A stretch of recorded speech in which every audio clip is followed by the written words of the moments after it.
How that is is huge for Northwestern Indiana. 14th? Is that high or low? I think that's high.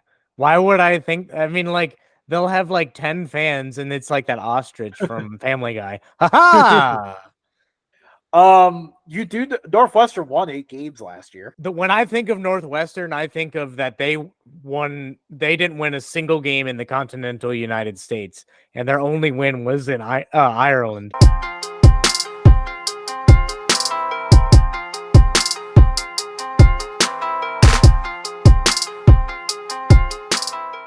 Hello, hello, hello, and welcome to Updog Sports Talk. My name is Matt Miller.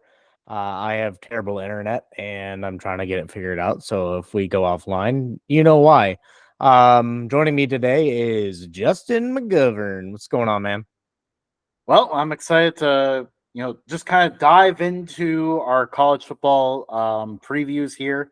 So if you're new to listening to us, we typically like to talk about everyone in college football. We started this program because we didn't like how sports was being talked, and we decided, you know what, I guess we'll go out and do it ourselves. So, Yeah. there are 9 conferences, not 2 of them, and we are going to be previewing all 9, starting with 4 of them today. Matt, what conferences are we looking at today? We are looking at UC's former conference, the American. We're looking at the ACC, Big 10, Big 12. And as you can tell, this is in Yeah. alphabetical order. I was like, am I missing one? Did I miss it? Well, yeah. So, how we're going to format this is, we're going to go over our sleeper picks. We have one official pick, and then we'll kind of throw out some other names of other teams we considered, our bust teams that we think are going to disappoint, and then finally who we see making the conference championship and who will win that game. So, with that being said, I think it's time to go ahead and kick this off with the American. So we get this started here for sleepers. Matt, how about the Florida Atlantic Owls? Yeah, I forgot my notes. So they had a pretty good year last year, and they got some transfers in. They look pretty strong. I don't think they're going to win the conference, but I think they're going to make a lot of noise. Yeah. I mean, they got Tom Herman in there, so you know that he's typically pretty good at putting a roster together. He's good at in Texas. Well, half of Texas. So we'll see how he does at Florida Atlantic. He's had some good experiences in the American before. Why does it seem like Florida Atlantic always gets a coach that had success or notoriety? I know. And the funny thing is that's when they're at their best too. But like they've really gone through quite a few names. I mean, Lane Kiffin, Howard Schnellenberger back in the day. Like, I mean, it's actually a pretty impressive list. And oh yeah, they had Willie Taggart there for a minute too. Yeah, like how has Florida Atlantic not gotten some type of recognition? I mean, they did for a little bit under Lane Kiffin. Yeah, but not like. Actually, for a minute there, I thought that Lane Kiffin was gonna pull like an NCAA 14 or like a college football 25 and just take the worst team and try to make them really good, fly them up the polls, and then he was like, "All right, I'm out," and I was like, "All right." Yeah, they were a lot of fun under him. Yeah. But yeah, I went with the Charlotte 49ers, another character of a coach Biff Poggi. I really like the group of transfers. I did not just pick them because they always rise to power in college football 25. They didn't in mine. I'm on year 5 and they've been crap the entire time. So I know, I'm amazed that happened because every other time I've seen someone post like what their playoff is, like I see the Charlotte 49ers in there. I've heard multiple times where their transfer quarterback Max Brown wins the Heisman and stuff. Like, I'm not sure if Max Brown is going to be that good, but I do like what he's going to bring to an offense that was so bad at one point last year during a halftime interview. Their coach said it's like watching sausage being made. Um, but yeah, I really like who they're bringing in. I'm very surprised they came in 13th in the preseason poll. I think they're going to be a lot higher than that. There were some other teams I considered as a sleeper as well. East Carolina is a team that, for a long time, they have been known for their offense. But the funny thing is, last year they finally figured out how to play defense, and then their offense collapsed. So they need to figure it out that side of the ball. They brought in some transfers to try to do that. Also, how about the Rice Owls? Bringing in another Owls to the conversation. We're going to quickly connect all three Owls in the moment here with this one. Yeah, but they are missing Kennesaw State. Yeah, I know. We don't have Kennesaw State in the conference. UTSA, we'll get to them in a moment. UTSA actually plays all four sets of Owls. Do you think that any of the Owls should get the Who to sign off on letting them use "Who Are You? Who" as their like entrance song? What city is the Who based in? That's a thing. Yeah, I'll look it up real you need quick. to run some research there. Because I think that's who should get it. Who should get it. Ha But yeah, Rice returns a lot of experience. And then at quarterback, they committed owl on owl crime by taking former Temple quarterback and son of Kurt Warner, EJ London, Warner. England. Oh, okay. So no one really gets to claim them. But yeah, because poor Temple lost their quarterback. Maybe we should just give this one to Temple. Yeah. But yeah, I like what Rice has going. So now moving to our bus section, Matt, who do you see disappointing? The Memphis Tigers. Every year we pick them to be near the top of the American, and every year they seem to disappoint. Plus they have a really tough schedule. So I think it's really just if they do pull off a win against their they play a lot of away games, don't they? Like against top teams. They play just about every main contender on the road. And don't forget the non-conference game at Florida State. Okay, if they win any of those, I'll be surprised. I mean, I think they could win one of those, but I have them on my bus list as well for kind of the same reasons you mentioned. Like they just have not been able to get over the hump for under Ryan Silverfield. And also, like it was hard to pick a bus because I did like a lot of what Memphis has on offense. And, they're making changes on defense to try to improve on that side of the ball because at one point last year, their defense totally collapsed. They have the old Tennessee Oilers stadium that was randomly built for the Tennessee Oilers, and then they just said after like 2 seasons, no, we're gonna go to Nashville. I know, right? And now Memphis has it. I mean, they're embracing it at this point. Like this is their stadium, and just because they may not win the American this year doesn't mean the future's not bright. Especially as FedEx is getting involved, and so Memphis is probably going to have pretty strong NIL in the future. But they had not been able to get over the hump for me, and I feel like with how many people they have having returning.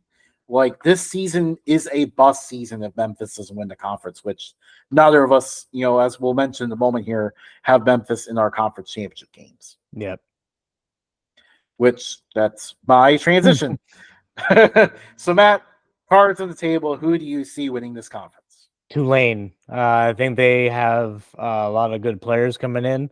They're strong. They impressed me last year, so I think they can pull it off.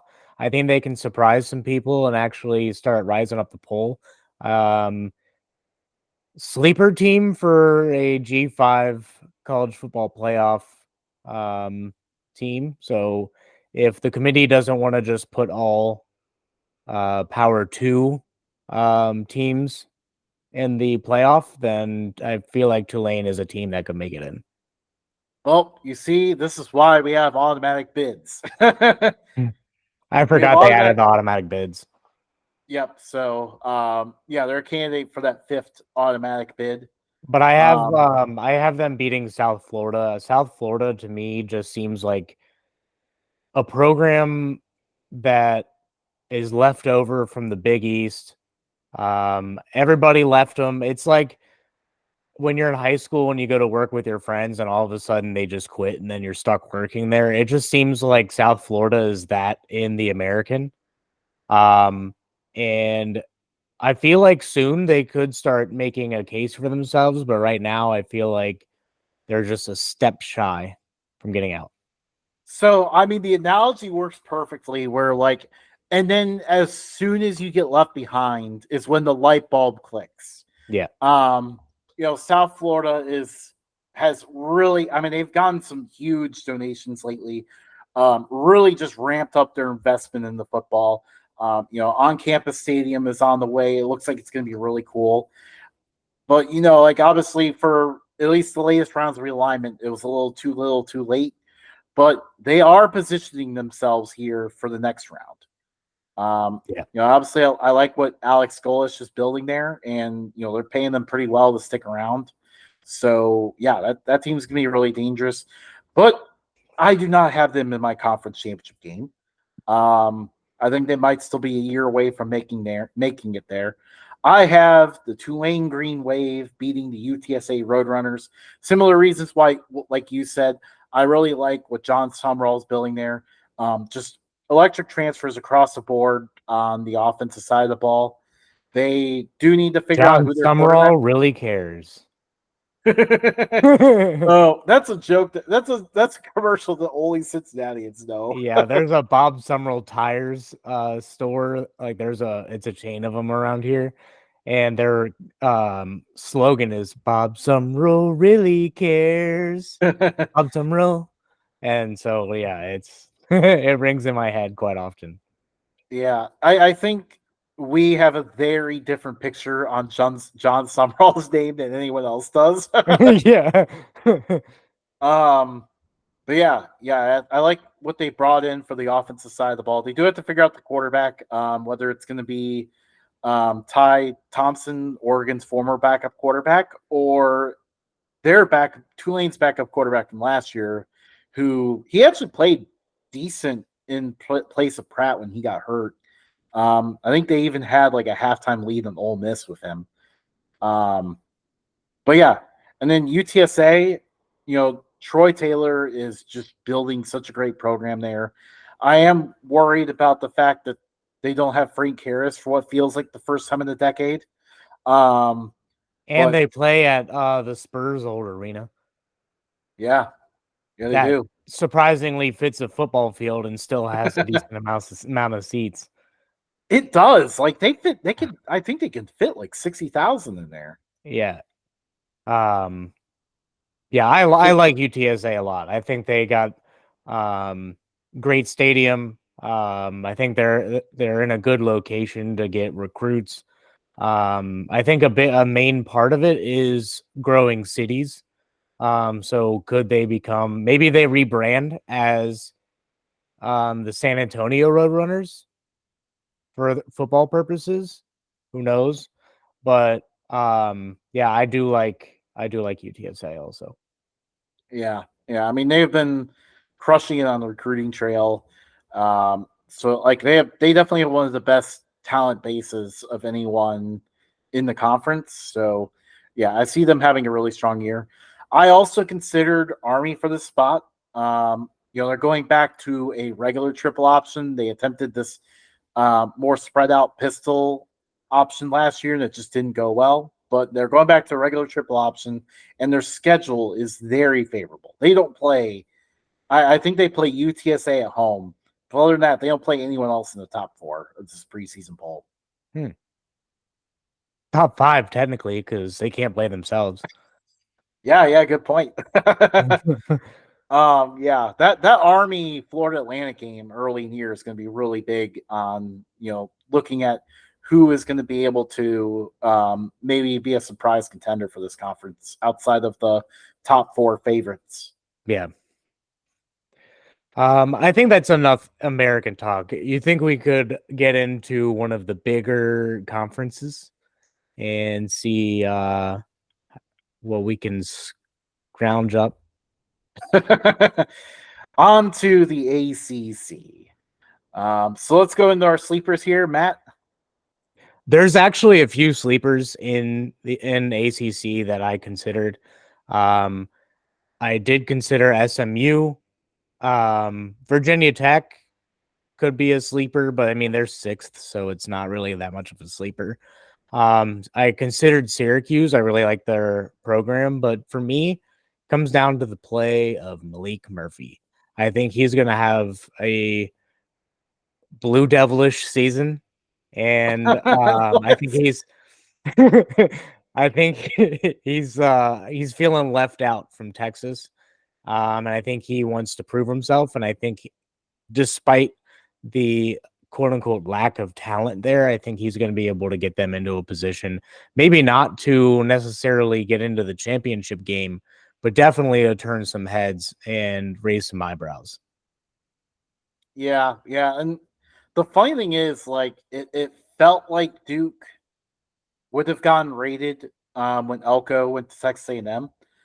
It was they lost a few players to the portal, but they really kept more than you would think. Mm-hmm. So they have a decent base of people around Murphy for him to work around.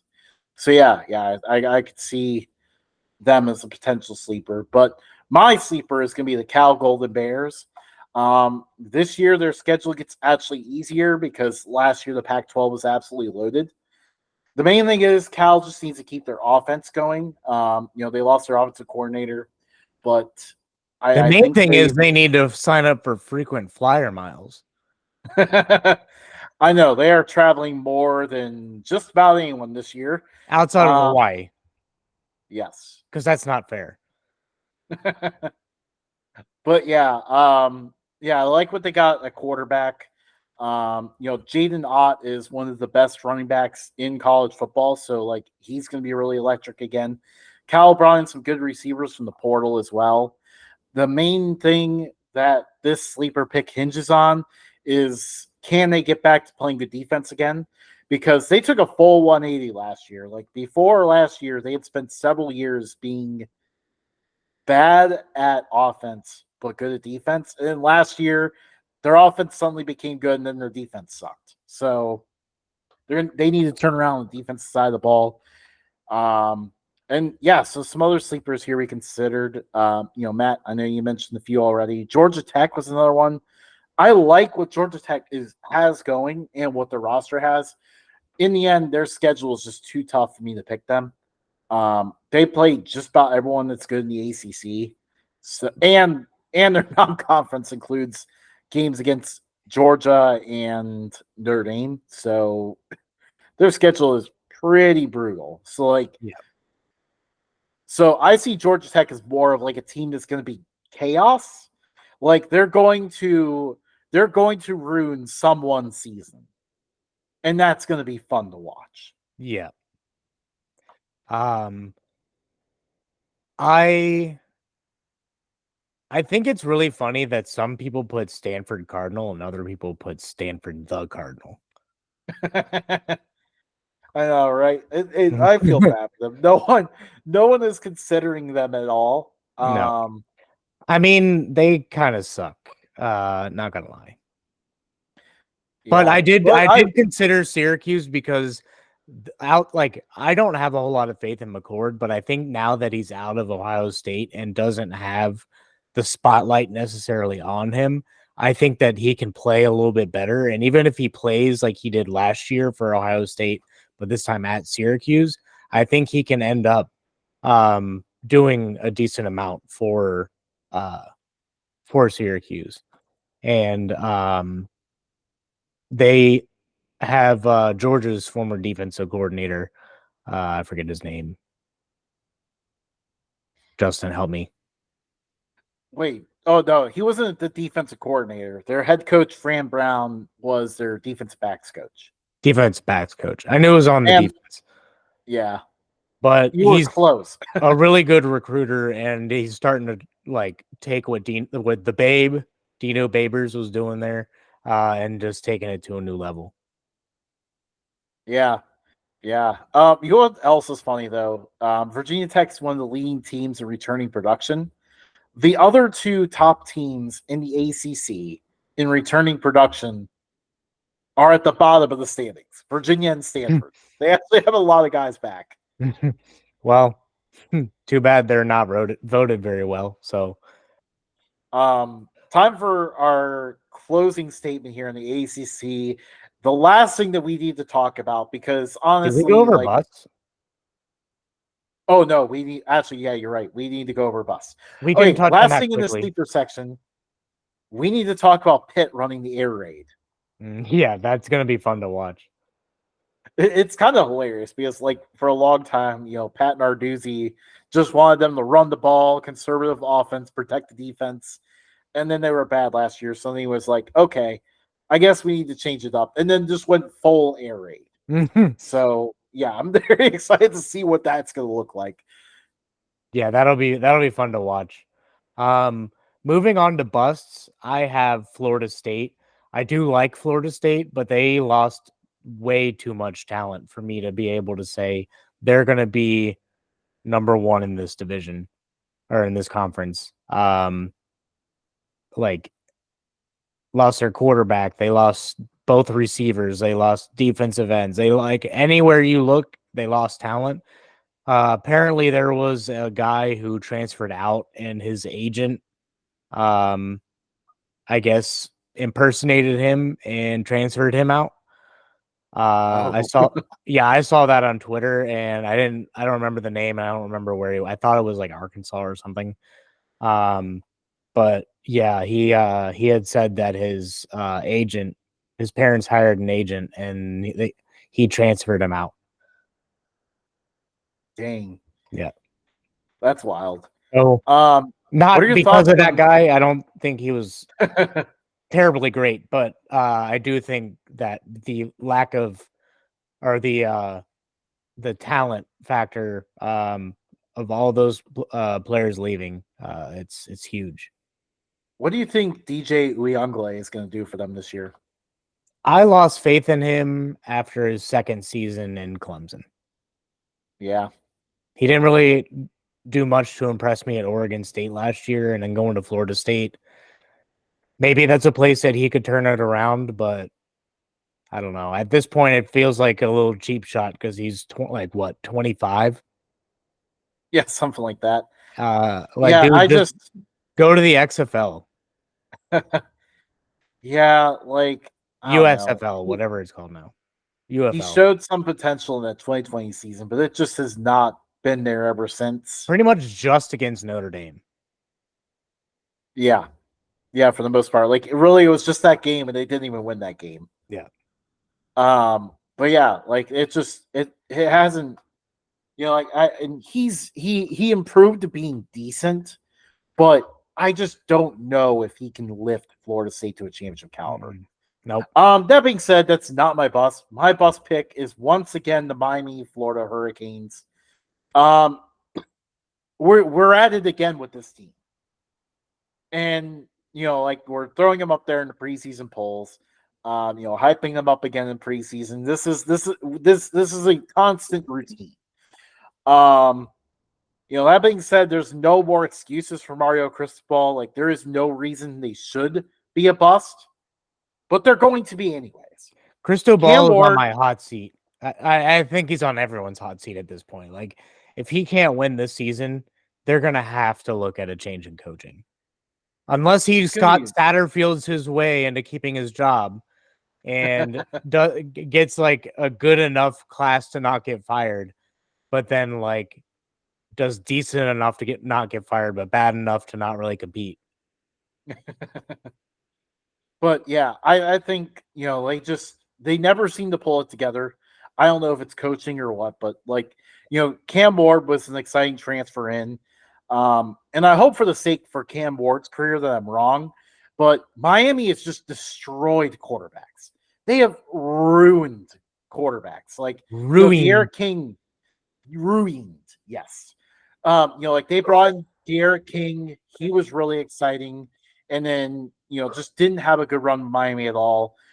Then, Tyler Van Dyke comes out of nowhere, excites for a few games, and then he falls apart.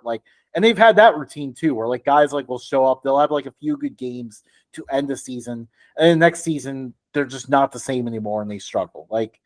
It's just a constant routine of Miami quarterbacks. And then, the situational collapses. It wasn't just not taking a knee against Georgia Tech. It was the fact that Georgia Tech had passed for like 75 yards all game. And all they needed to do after fumbling to still win the game was keep them from doubling that pass yardage. And they gave it up anyways in 2 plays. So if you are still watching after Justin's word vomit, we are still talking about the Miami Hurricanes. I fell asleep there for a moment. Yeah. Hey, this is the analysis people come for. The one thing I do want to say before we get into the conference championship is Louisville. I'm actually excited to watch them this year. We are 98% chance of us going to the Jacksonville State Louisville game and as an Updog trip, and I'm really excited for this. Yeah, I am too. Like that's gonna be a really fun game between, we'll talk about Jacksonville State in the next episode, but 2 teams that are looking pretty strong this year. And honestly, Louisville went to the ACC championship last year. I'm surprised there's not more talk about that. Right. But on to the conference championship. Neither of us have them in there. So Justin may be surprised all he wants, but they're not there. I think Clemson, because they have low expectations, I think they're going to be one of those years that they perform. I have them beating Syracuse. I'm on the Syracuse hype train. I don't know how to get off. But I do like Clemson. They're not your sleeper team. They're not my sleeper team. I'm on the Malik Murphy hype train for that one. But I do think that it's going to literally come down to Duke and Syracuse.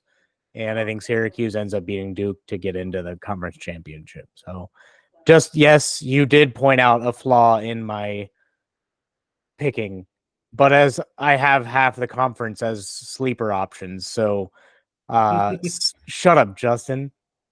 I'm just getting to it before the YouTube comment section does, because someone's gonna jump in there. Yeah, if you're on my side, or you just want to hear him shut up, just say "Shut up, Justin." I want to see who gets more comments. We shall see. I'm gonna go. I got Clemson over Florida State. Other than the random Pitt 2021 year, the conference champ in this conference has been Clemson or Florida State. So don't go looking anywhere else for a conference champ. It's going to probably be one of these 2. I'm going Clemson as well. I think the defense will be strong. I think another year under Garrett Riley as the offensive coordinator will help them. Phil Maffa also really emerged as their top running back late in the year.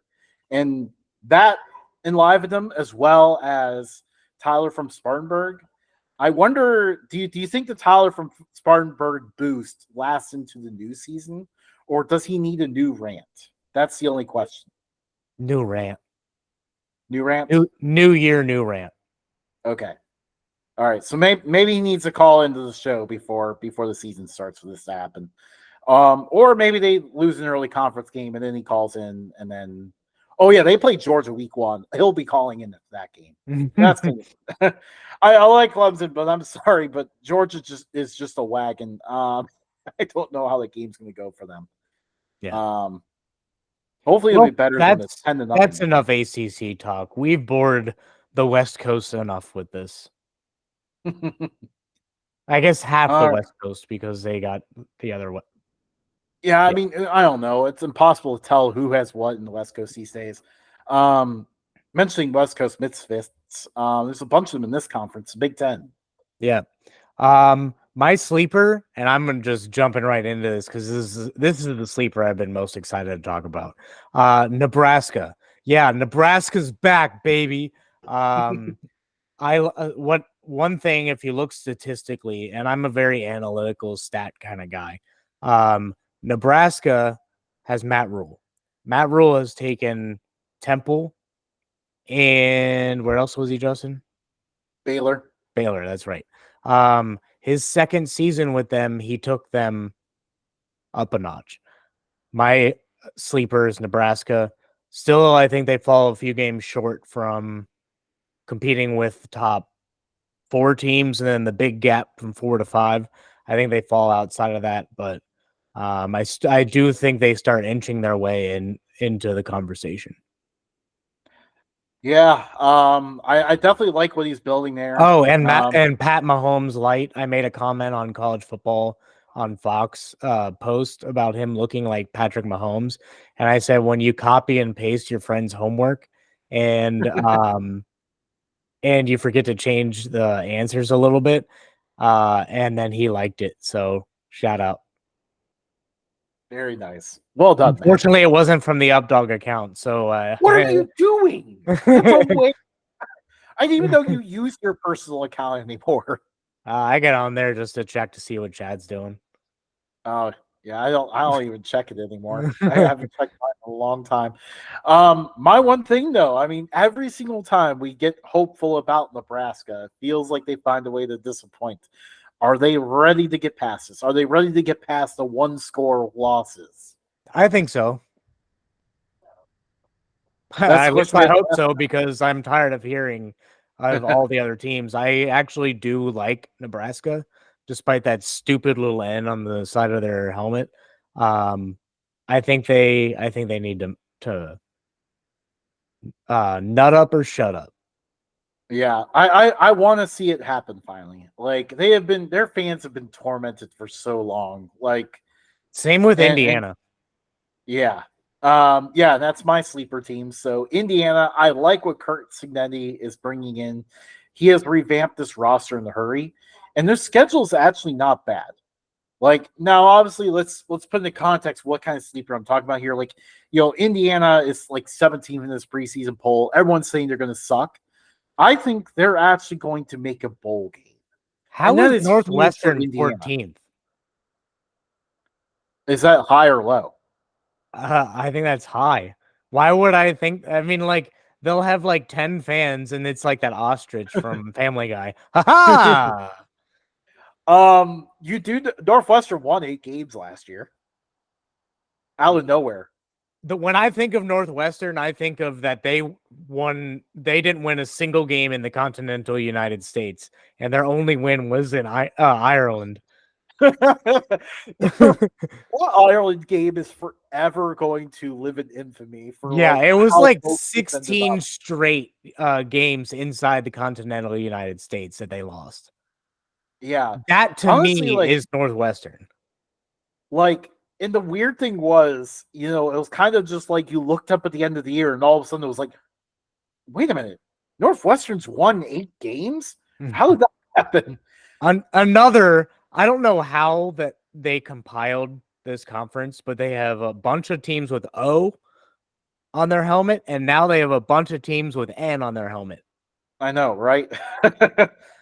How original. Yeah. At least Indiana has super dope chrome helmets. I know. I do like the chrome. Yeah. They do a good job with the chrome helmets. Yeah, I don't know how it's legal. Like, I don't know if like NCAA, because they wear them during the day, during the bright sunshiny day. Like, yeah, they don't care. You think that somebody would be blinded by those? I don't know. Like, it's weird because like it doesn't really reflect that much. The only time I've ever seen any sort of helmet that like reflected was Eastern Michigan had some like weird reflecting numbers on their uniforms last year, and in the sun, like it just looked like gold glares at you. But that's the only time I've ever seen that. Like somehow they keep the chrome from shining in people's eyes, and I don't know how they do that. That's not our forte.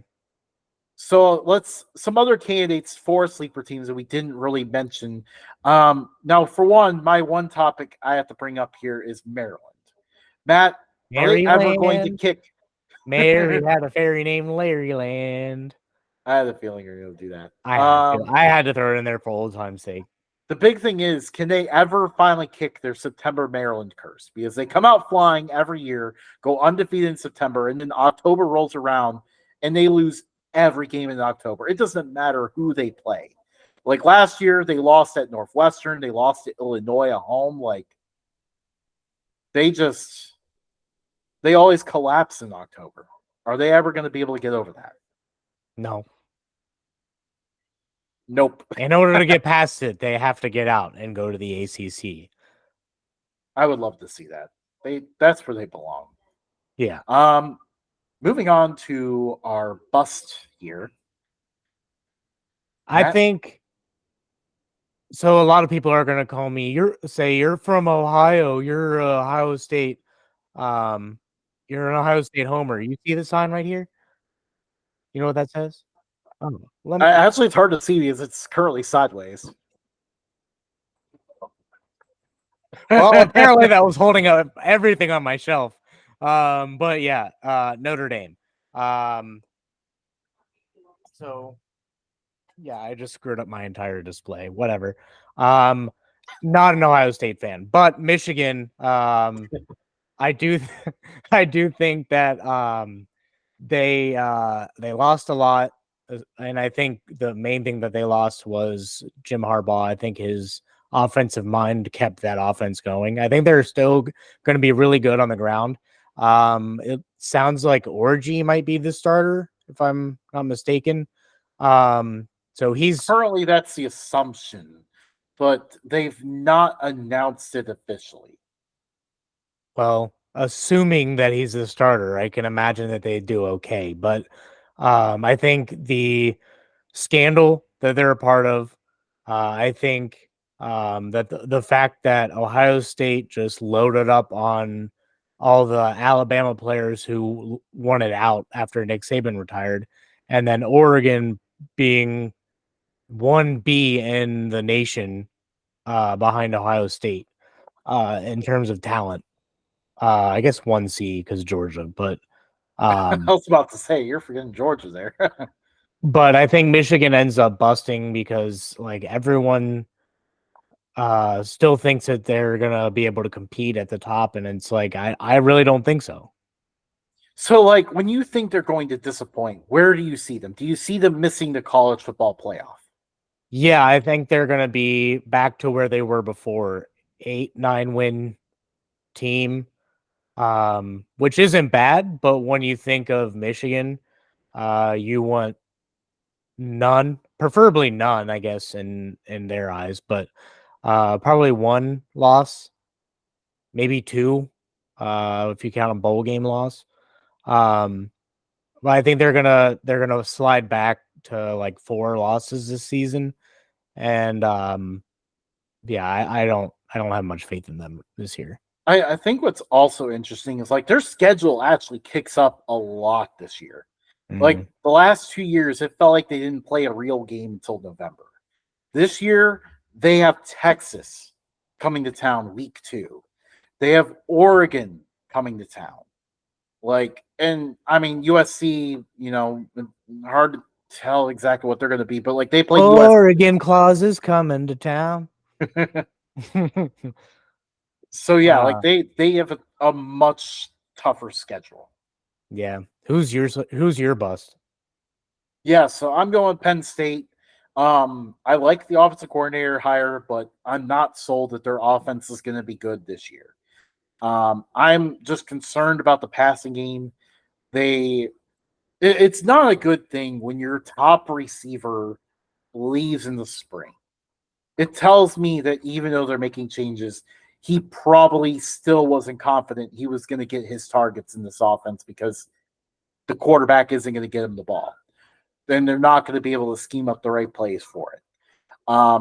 And without him, like I don't even like their receivers are just a bunch of no names right now. Like maybe someone will emerge as the season goes on, but their receiver situation is really bad right now. I do think Um, that's the beautiful thing about college, though, is even if you have no names, one of them you're going to hear about one of them.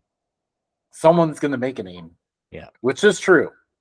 But in the end, also, I think, Penn State, yes, they get Michigan off the schedule, but, it's still a little bit tougher than in seasons past. I think Penn State is going to miss the college football playoff. I think so too. Even though I think it was created to put them in. I know, just to get them in there to lose in the first round. Yeah.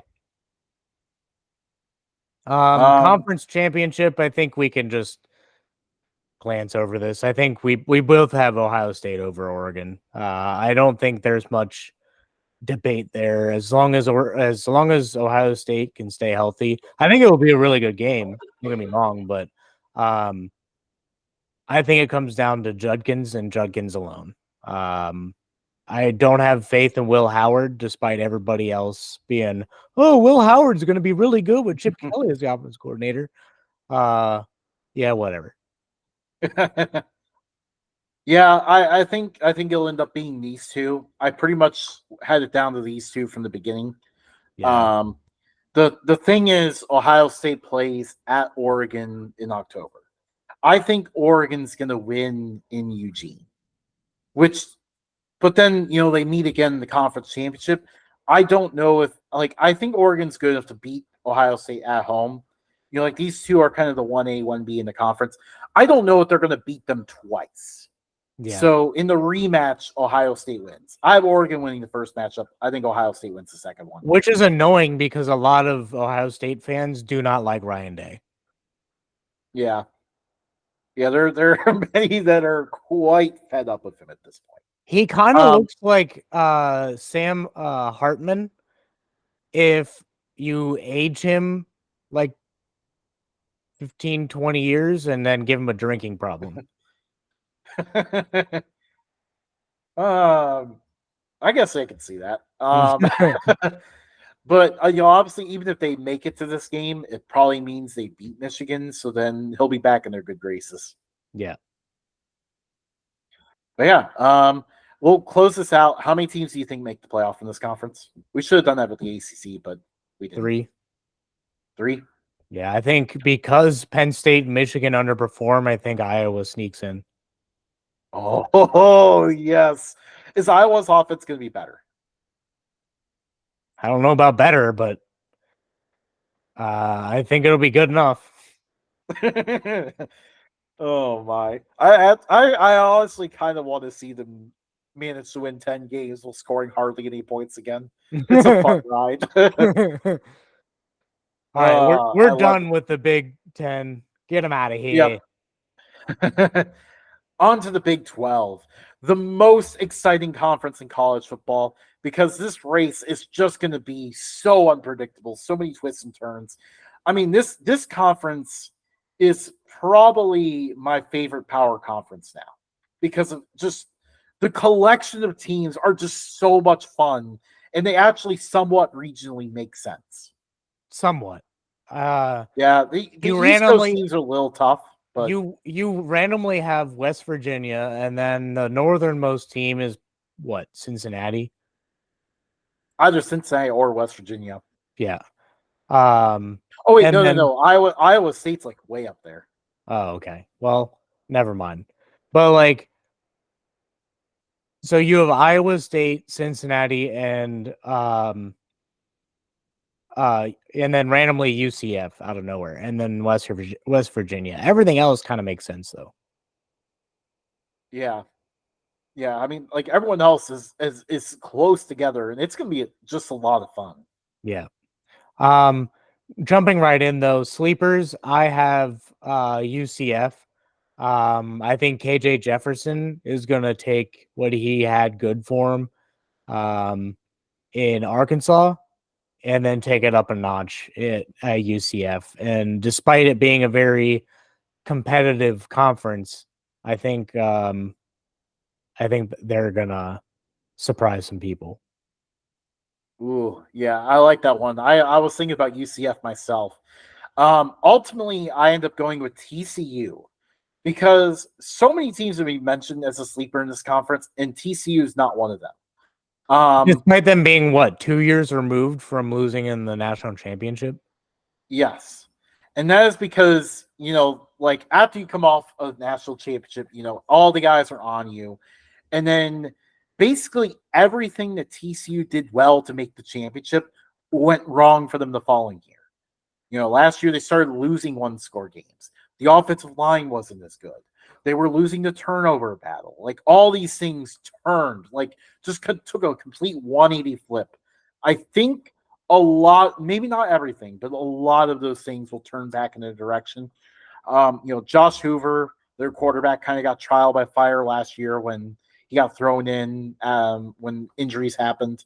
If he can stay healthy throughout the whole year, he's gonna be pretty good because he started playing good late in the year. Like I didn't even realize the Oklahoma TCU game at the end of the year happened, but like he put up like 45 points of what was a pretty good Oklahoma defense.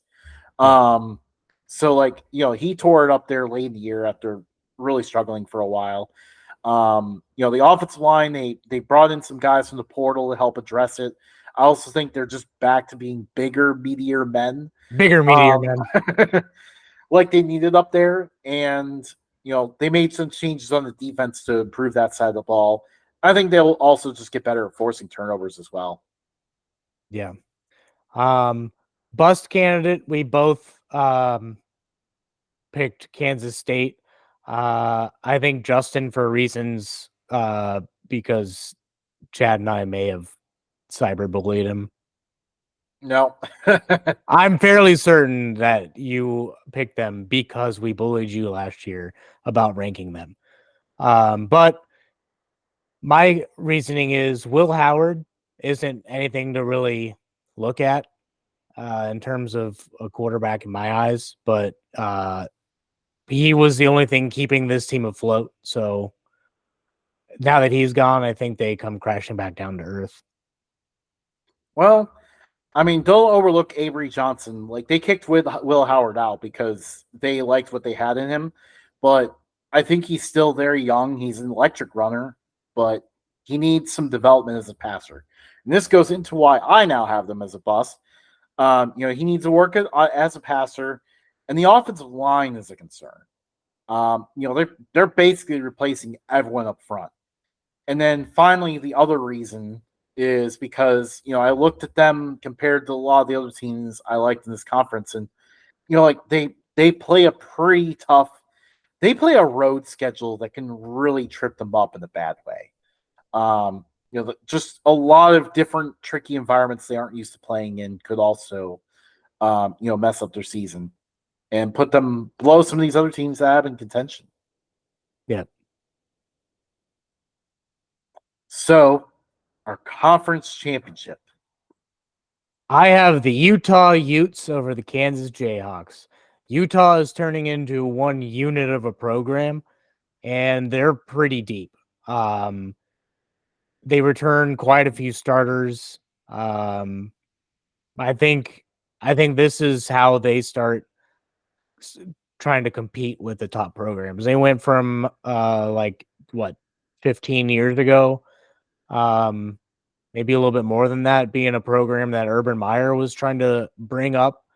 Now they're there, and I think it's like one of those NCAA dynasties that you're like, whoa, where the heck did they come from?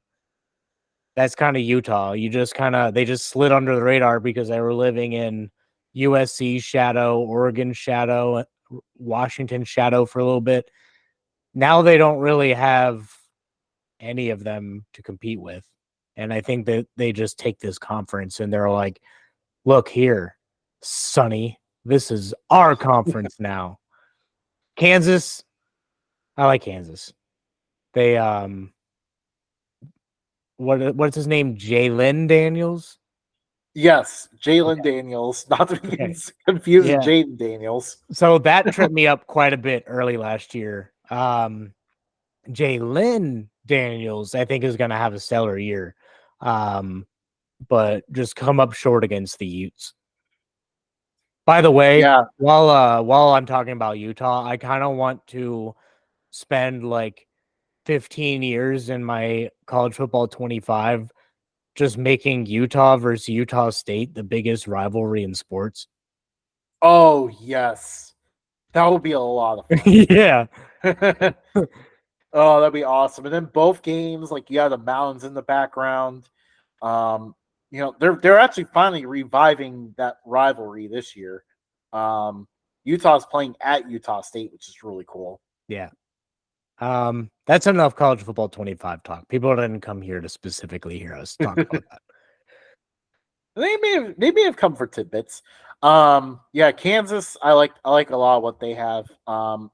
What kept me from putting them in the conference championship game was I'm still worried about Jalen Daniels making it the full season because he hasn't yet. Like he's been electric when he plays, but can he manage to play all 12 regular season games?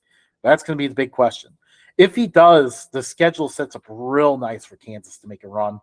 But that's not what I have. I have Oklahoma State over Utah. Oklahoma State just has a ton of experience back. Ollie Gordon, one of the best players in college football, with a very non-inspiring quarterback class this year. Ollie Gordon does have a realistic shot at winning the Heisman. I agree. Now, obviously, he has a DUI as a bit of a black eye on him. So, I know that could hurt the voting for him, but I mean, this team just, the offensive line is one of the best in the conference. The defense is going to be improved. Like, I was amazed that there wasn't more excitement around them until later this offseason because, yeah, this team's going to be one of the best teams in the conference. I mean, Mike Gundy, he's going to be one of the best coaches. His team's always going to be good, and, yeah, they're going to be right in the mix.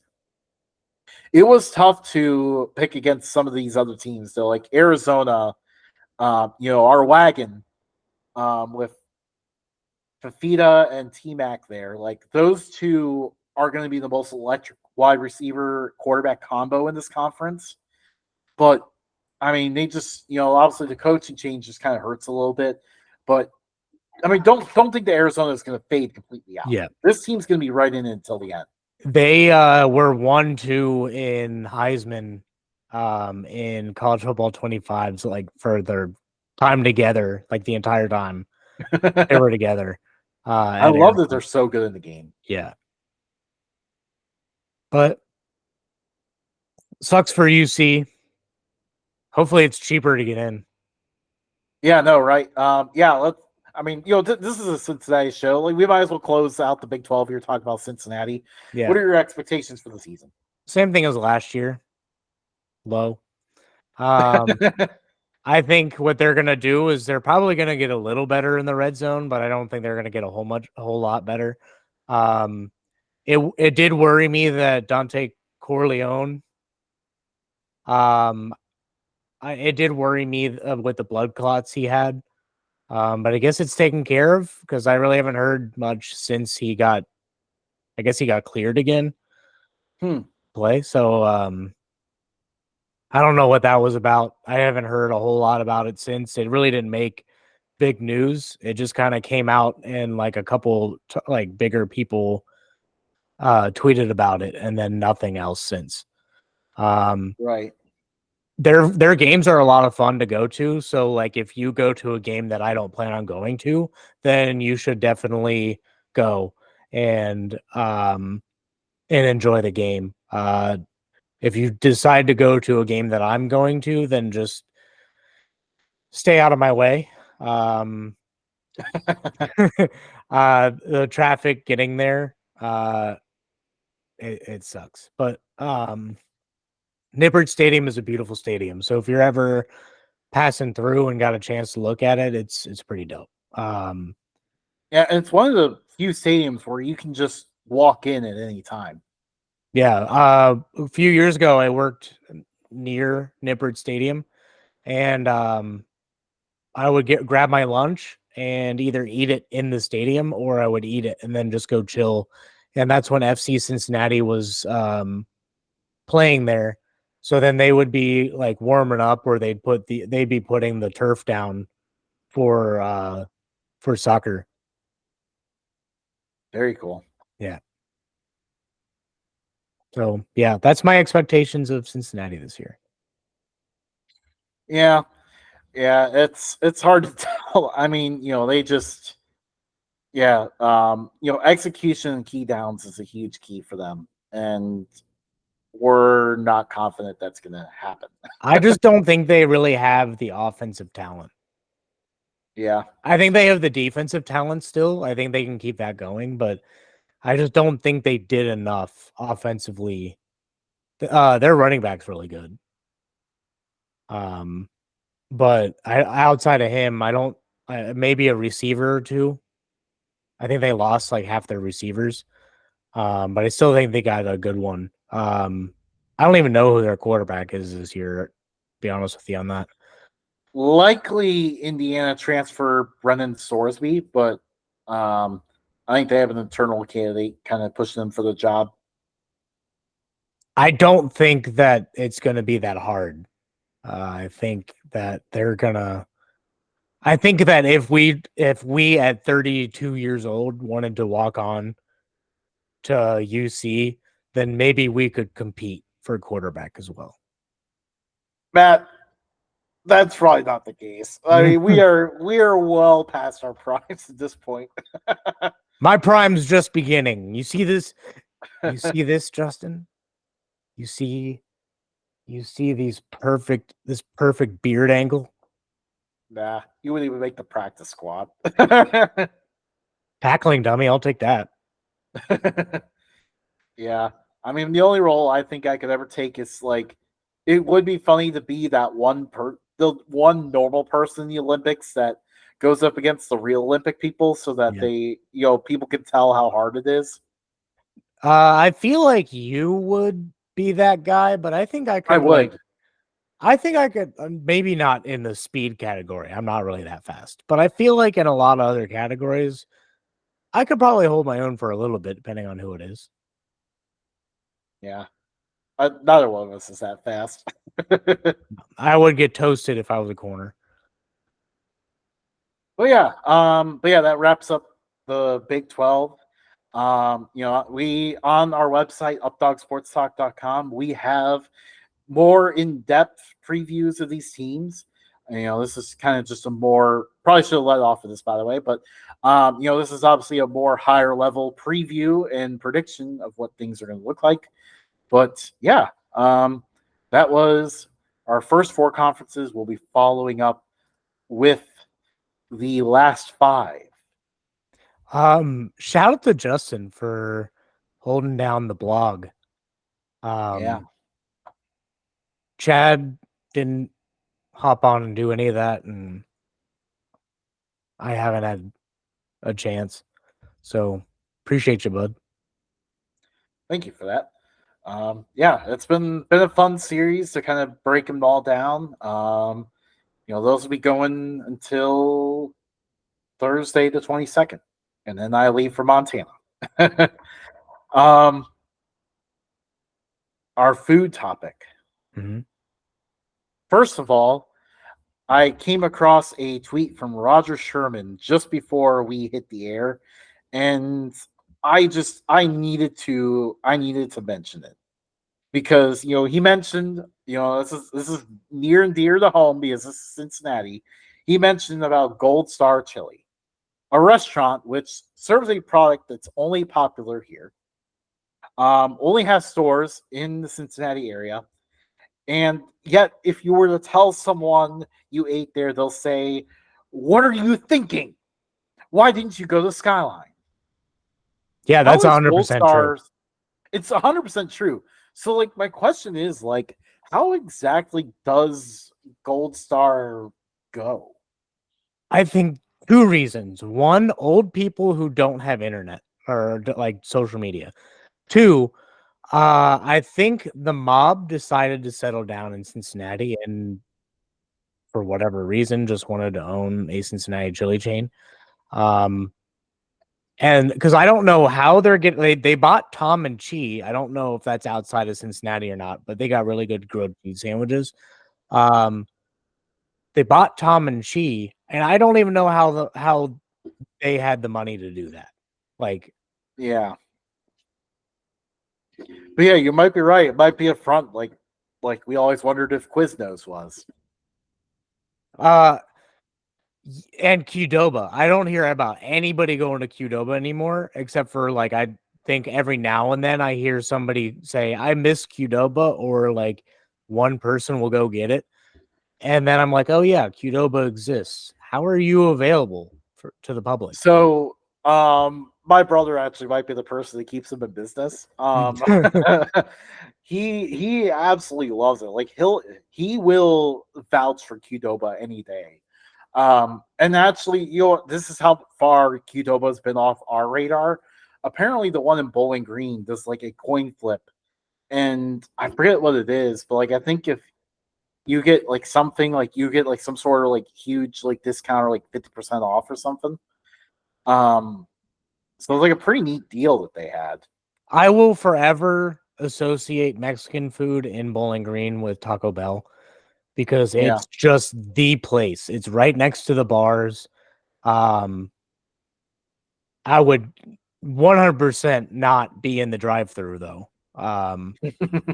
It seems like everybody who is in the drive-through is still drunk and they're behind the wheels, so that's not encouraged. Yeah. But yeah, like we would always walk there, pick up like a ton of tacos. I'm surprised like White Castle doesn't have a presence in like right next to bars. It's like really good bar food. Rallies, the only reason why I went to Rallies after the bar is because it was slightly past where I lived. So like I would go pick up a Baconzilla and then get Baconzilla Nice. fries and then get like a Coke and then like fall asleep eating it all. Yeah, those baconzilla fries were actually really good. You know what's Dope, funny dude. though? Like, and like that was the Bowling Green rallies. Like, I feel like I've tried it in different areas and it's been nowhere near as good. Like the Bowling Green one hits different. I think it also because 2 o'clock in the morning, a lot of Well, yeah, things seem yeah, very that is true. um so yeah, that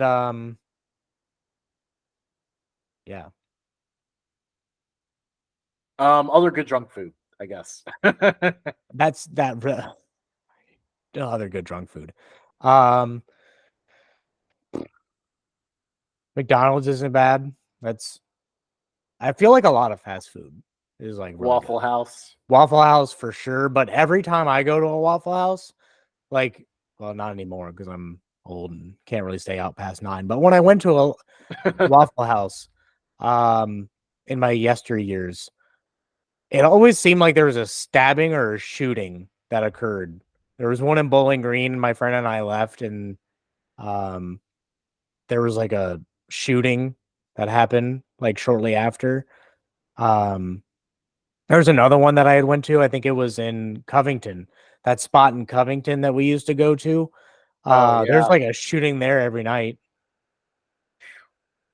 So yeah, like I just can't. That's the reason why I can't do Waffle. I have to go to a rich neighborhood Waffle House to go enjoy Waffle House. Yep, you have to go to the Westchester one. Yeah. Um, best hangover food. Mm. See, this brings breakfast food back into it here. A good chicken and waffles. That's Get pretty all good. them carbs in you. Taste of Belgium. Yes, yes. Yeah. I think I it's another Cincinnati only thing. probably. Um, my go-to was always Chipotle. I'd get like a huge burrito. I would get double meat, double rice. I'd have to have them double wrap it. Um, but the bread soaks up the alcohol. The meat is delicious, and then the rice and the grease and everything dilutes it. So like you walk out of there, all you need is a Gatorade, which they usually end up ordering, and golden. Yeah, and then another one for me was actually Taco Bell, their breakfast crunch wrap. Oh man. That just Either I haven't had Taco Bell breakfast, but that just sounds terrible. no, it is absolutely amazing. There is a hash brown inside, and it really Welcome, is a huge welcome to difference. Taco Bell. May I take your order? But yeah, it is incredible. Like they have a sauce in there that's really good, like bacon or steak. Like, oh, it's just so good, especially hungover. Rally, I mean, back to rallies. It's pretty good hungover or like hangover food too. Yeah. You know what I've been liking lately? And they're a little expensive, but like Whole Foods has like these juices that are just 100% like vegetable juice or like fruit juice. I've Ooh. been liking them. I mistakenly got one with like no fruit juice in it the other day, and it was like kale juice, um, celery juice, and a bunch of others with like a hint of lime juice. And I'm like, this one's nasty. But it tasted like like taking celery, making it the flavor of your water, and then putting a little lime in it. But Ooh. there was one that I got that had like mango in it, and it was really good. And then I got one for my daughter, and it was watermelon, and it's like all natural ingredients. It's really good. It makes me Very feel nice. healthy. Yeah. I know, a little healthy twist to Yeah. for the end of this food section. Yeah. Anything else for you? Any other food inquiries? No, none for me. At this point, I think Queso might be the only one watching. So once again, shout out Queso. Um, if you guys have food inquiries that you want us to talk about, because we split the show, we always do whatever we're talking about, and then we come up with a food topic. So if you made it this far and want to hear another food topic on another end of the episode, um, rant, let us know what you want us to do. Kind of, Yeah. I mean, I never thought that I would say this, but I'm actually running out of food ideas. Yep. Yeah. Yeah. Just ask us a food question and we'll Maybe we answer it can at the end jump of an down the episode. rabbit hole in conspiracy theories, food Oh, conspiracy theories.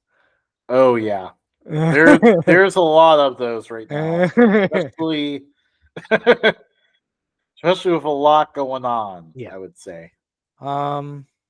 Well, that is the show. Feel free to like us on every social media platform at Updog Sports Talk. Instagram, Facebook, Twitter, Threads. Oh, threads still a thing. I don't post on there that often. Like randomly, like Ohio pages will just start tweeting, and then I'm like, I don't follow any of them, and I'm like, okay, whatever. I don't know why I'm seeing you, but cool. Um, yeah, not a whole lot going on there right now, but if more people follow us, then I might hop back on. But definitely start telling your friends about our YouTube channel because we are trying to grow the channel, not just the social media. Um, and feel free to comment, like, subscribe, hit the little bell for when we post. Um, we're gonna do some more shorts going forward. I think I have one lined up for before I wrap up my day. Yeah. Yeah, we'll have more stuff. Probably some quick hitters from episodes that we record and stuff as well. So And that is the yeah, lots episode. of We'll see you later. I'm just kidding. no, that's it. That's it. No, Yeah. no more Midwestern goodbye. All right. See you guys. Ha ha!